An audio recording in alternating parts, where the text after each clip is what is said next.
स्वागत है आपका अपने online institute study with Pradeep पे। जैसा कि आप लोग जानते हैं कि हम लोग भारतीय संविधान पढ़ रहे हैं, जिसका लक्ष्य रखा गया है 2021 का पीसीएस और आरओ का वैकेंसी। लेकिन उससे पहले एसआई का एक हथियार के रूप में ये यूज होता है संविधान।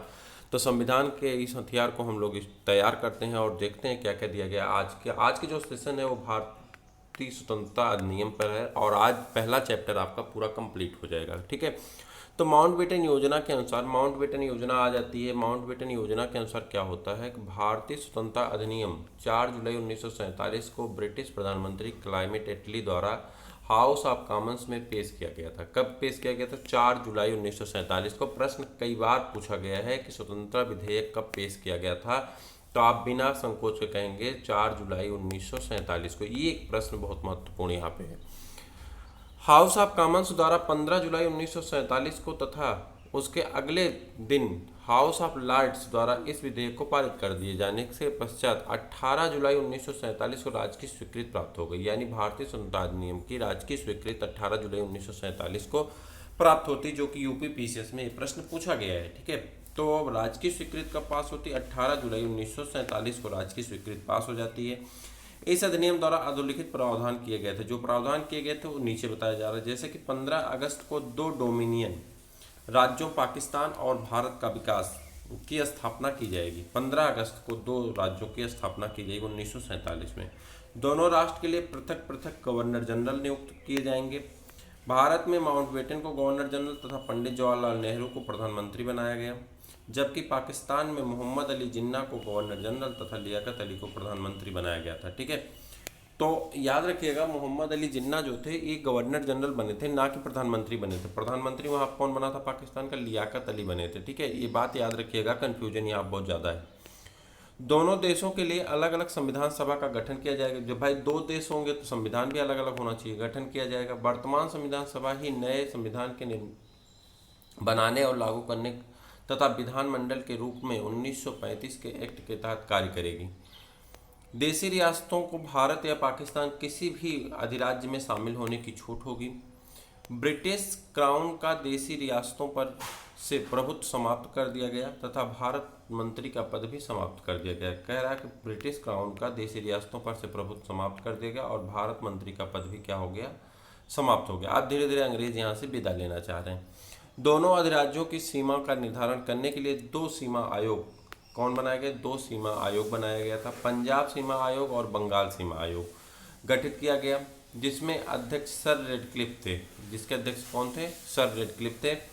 इन आयोगों का कार्य पंजाब और बंगाल में मुस्लिम तथा गैर मुस्लिम आबादी के आधार पर दोनों भागों में बांटते हुए सीमा निर्धारण करना था। 4 सदस्य इन आयोगों में 2 सदस्य कांग्रेस के तथा 2 सदस्य मुस्लिम लीग के शामिल थे।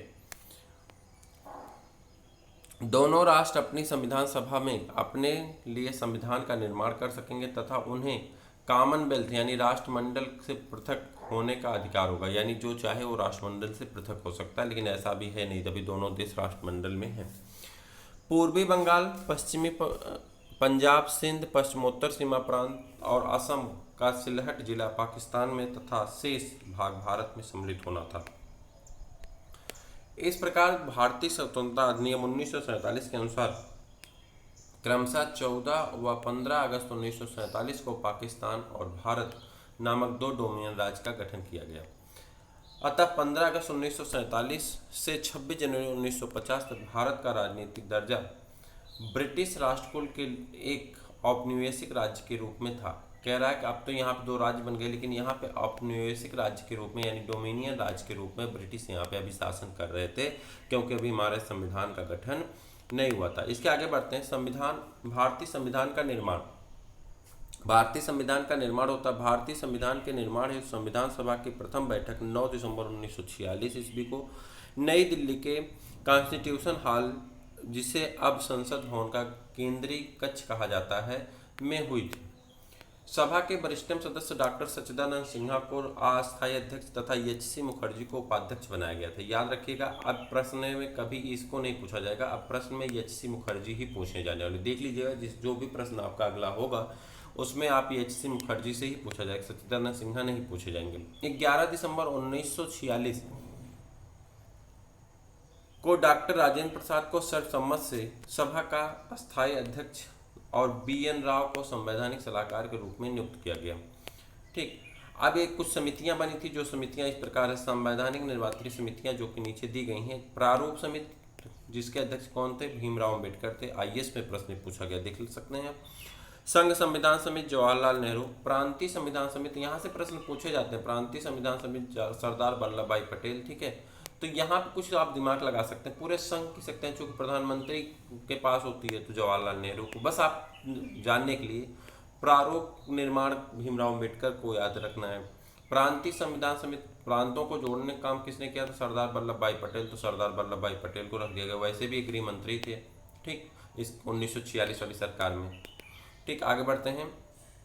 मूल अधिकार एवं अल्पसंख्यक समिति, मूल अधिकार और अल्पसंख्यक समिति किसको दी गई? सरदार वल्लभ भाई पटेल को। झंडा समिति डॉक्टर राजेंद्र प्रसाद को। यूपी PCS में पूछा गया प्रश्न है, देख रहे हैं आप, और IAS में। रियासत समिति, देशी रियासतों से वार्ता के लिए डॉक्टर राजेंद्र प्रसाद थे। देशी रियासत समझौता समिति डॉक्टर राजेंद्र प्रसाद। संचालन समिति डॉक्टर राजेंद्र प्रसाद। नियम समिति डॉक्टर राजेंद्र प्रसाद। संघ शक्ति समिति जवाहरलाल नेहरू। कार्य संचालन समिति KM मुंशी। मूल अधिकार संबंधी उप समिति JB कृपलानी। अल्पसंख्यक उप समिति HC मुखर्जी। अल्पसंख्यक उप समिति के अध्यक्ष कौन थे? HC मुखर्जी। और सर्वोच्च न्यायालय समिति S बारदाचार्यार। और उसके बाद राज्य समिति जवाहरलाल नेहरू। संविधान सभा की कार्यकारिणी संबंधी समिति JB मालवंकर। आवास समिति B पट्टाभी सीतारमैया। प्रत्यय पत्र संबंध समिति आल्हादी कृष्ण स्वामी अय्यर। और उसके बाद है अल्पसंख्यक उप समिति HC मुखर्जी। पूर्वोत्तर सीमांत जनजाति क्षेत्रों और असम के अपवर्जित तथा आंशिक रूप से अपवर्जित क्षेत्रों संबंधी समिति गोपीनाथ बारदोलाई। और आगे बढ़ जाते हैं। अपवर्जित तथा आंशिक रूप से अपवर्जित क्षेत्र असम के क्षेत्र को छोड़कर AB ठक्कर। ठीक है, तो इसके आगे बढ़ते हैं हम लोग। संविधान सभा की कार्यवाही जवाहरलाल नेहरू द्वारा 13 दिसंबर 1946 को प्रस्तुत उद्देश्य प्रस्ताव के साथ प्रारंभ हुई। उद्देश्य प्रस्ताव 22 जनवरी 1947 को स्वीकृत हुआ। उद्देश्य प्रस्ताव कब स्वीकृत हुआ? 22 जुलाई 1947 को। प्रस्तुत कब हुआ था? 13 दिसंबर 1946 को। इस प्रस्ताव में कहा गया कि भारत एक पूर्णतः स्वतंत्र और संपूर्ण प्रभुत्व संपन्न गणराज्य होगा। वह अपने संविधान का स्वयं निर्माण करेगा। भारतीय गणतंत्र प्रांतों और देशी राज्यों का संघ होगा तथा भारतीय संघ और उसके राज्य में समस्त शक्ति का मूल स्रोत जनता होगी, जिसके इसके साथ ही नागरिकों को सामाजिक, आर्थिक और राजनीतिक न्याय, स्वतंत्रता और समानता की गारंटी तथा अल्पसंख्यक एवं पिछड़ों के लिए विशेष रक्षा के उपायों का संकल्प भी व्यक्त किया गया। अब आप ये देखिए, एक तरह से उद्देशिका ये तैयार हो रही। ठीक है, उद्देश्य प्रस्ताव, ये जो उद्देश्य प्रस्ताव बाद में इसी के बहुत सारे शब्द आप देखेंगे उद्देशिका में आपको मिलने वाले हैं। जब हम अगला चैप्टर पढ़ेंगे तो उसमें आएगा। सब सेकंड चैप्टर आपका उद्देशिका है, तो उद्देशिका पढ़ेंगे, उसी में नागरिकता है। ठीक है, तो वहाँ पे हम लोग शुरू करेंगे उद्देशिका से लेकर नागरिकता तक दूसरे चैप्टर में। ठीक है, तो उसके बाद आगे बढ़ते जाएंगे, बताएंगे नेक्स्ट वीडियो आपका उद्देशिका पे होगा। तो उद्देश्य प्रस्ताव की स्वीकृति के बाद संविधान सभा ने संविधान निर्माण हेतु अनेक समितियों का गठन किया। संविधान सभा द्वारा गठित समितियों को 2 वर्गों में विभाजित किया जा सकता है, यथा प्रक्रिया संबंधी समितियां, नियम समिति, अधिकार समिति, सभा समिति, परिचालन समिति, हिंदी व उर्दू अनुवाद समिति आज प्रक्रिया संबंधी प्रमुख समितियां थी। विषय संबंधी प्रारूप समिति, संघ शक्ति समिति, संघीय संविधान समिति, प्रांतीय संविधान समिति, मूल अधिकार समिति, रियासत समझौता समिति, अल्पसंख्यक समिति, झंडा समिति, परामर्श समिति तथा विषय संबंधी बहुत सी समितियां थी। ठीक है, प्रारूप समिति में कुल सदस्यों की संख्या पूछी जाती है। प्रारूप समिति में कुल सदस्यों की संख्या कितनी थी? 7 थी। ठीक है, कितनी थी? 7 थी। ठीक है, आगे बढ़ जाते हैं। प्रक्रिया संबंधी समितियां संविधान निर्माण की प्रक्रिया के प्रश्नों को हल करने के लिए गठित की गई थी, जबकि विषय संबंधी समितियां संविधान निर्माण करने वाली समितियां थी। ठीक है, तो यहाँ पे देख लेते हैं प्रारूप समिति में जो कुछ हैं, जैसे कि डॉक्टर भीमराव अंबेडकर अध्यक्ष थे, एन गोपाल स्वामी अय्यर थे, KM मुंशी थे, आल्हादी कृष्ण स्वामी अय्यर थे, सैयद मोहम्मद सादुल्ला थे, BL मित्र थोड़े समय बाद हट गए थे, इनके स्थान पर एन माधवराव सदस्य बने थे, और DP खेतान इनकी आकस्मिक मृत्यु हो जाने के कारण टी कृष्णामाचारी को सदस्य बनाया गया था। संविधान का लागू होना। भारतीय संविधान का संक्षिप्त नाम अनुच्छेद 393 के तहत दिया गया था। अनुच्छेद 393 के तहत दिया गया था। इसके अनुसार इस संविधान का संक्षिप्त नाम भारत का संविधान है।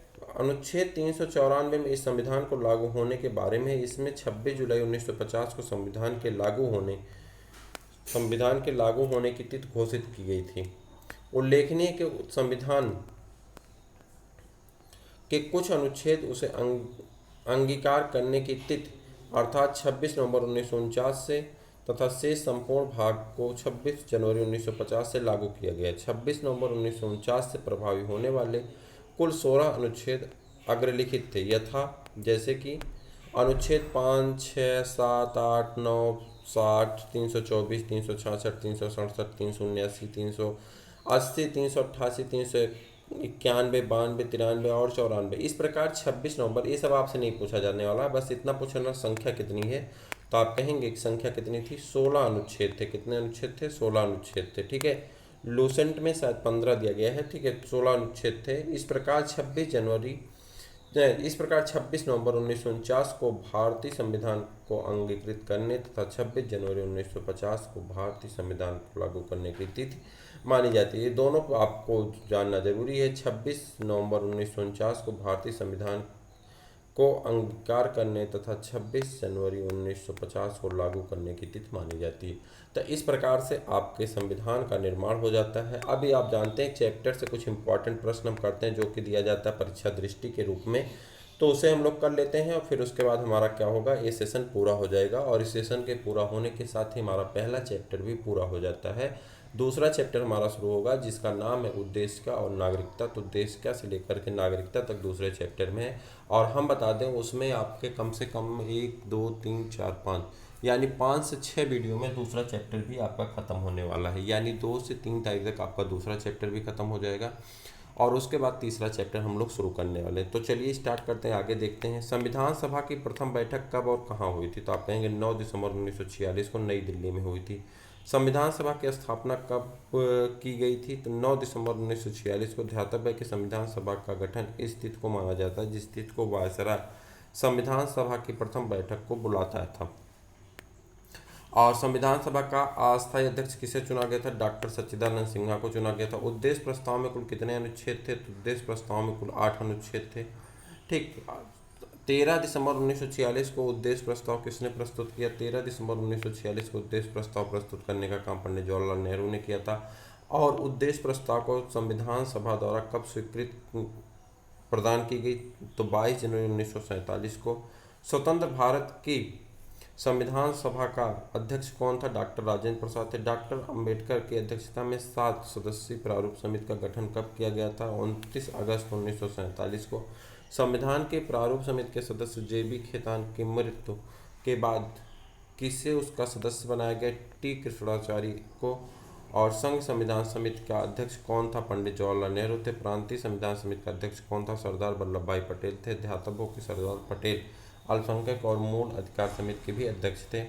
संविधान सभा के संवैधानिक सलाहकार BN राव ने संविधान का प्रथम प्रारूप कब प्रस्तुत किया था? तो अक्टूबर 1947 में। भारतीय स्वतंत्रता के पश्चात संविधान सभा की प्रथम बैठक कब हुई थी? 14 अगस्त 1947 की मध्य रात्रि को। भारत और पाकिस्तान के पश्चात पाकिस्तान के नए अलग संविधान सभा गठित हुई। कुछ प्रांतों के प्रतिनिधियों की संविधान सभा से सदस्यता समाप्त हो गई। फलतः भारतीय संविधान सभा की संख्या कितनी रह गई? 299 रह गई। भारतीय संविधान द्वारा प्रारूप संविधान पर कुल कितने वाचन के पश्चात अंतिम रूप दिया गया? 3 वाचन हुए थे। प्रथम 4 नवंबर से 9 नवंबर तक, 4 नवंबर से 9 नवंबर 1948 तक। द्वितीय 15 नवंबर 1948 से 17 अक्टूबर 1949 तक। और तृतीय जो होता है वो 1949 से 14 नवंबर 1949 से 26 नवंबर 1949 तक होता है। संविधान निर्माण हेतु संविधान सभा के कुल कितने अधिवेशन हुए? संविधान निर्माण हेतु संविधान सभा के कुल 11 अधिवेशन होते हैं, किंतु संविधान पर हस्ताक्षर की बैठक को शामिल करने से 12 बैठकें हो जाती हैं। संविधान सभा द्वारा कुल कितने दिन संविधान के प्रारूप पर विचार विमर्श किए गए? तो 114 दिन विचार विमर्श किया गया था। भारतीय संविधान को संविधान सभा द्वारा कब स्वीकृत किया गया? तो 26 नवंबर 1949 को स्वीकृत किया गया और ठीक अंगीकृत किया गया। ठीक है, उसके बाद संविधान सभा के कुल कितना दिन लगा? तो 2 वर्ष 11 माह 18 दिन लगे। और संविधान सभा की अंतिम बैठक कब हुई थी? 24 जनवरी 1950 को। ये प्रश्न 100% पूछा जाने वाला है। तो इस प्रकार से आज हमारा पहला चैप्टर पूरी तरह से कंप्लीट होता है, जिसमें हम लोग पूरी परीक्षा वाणी की किताब पढ़े हैं।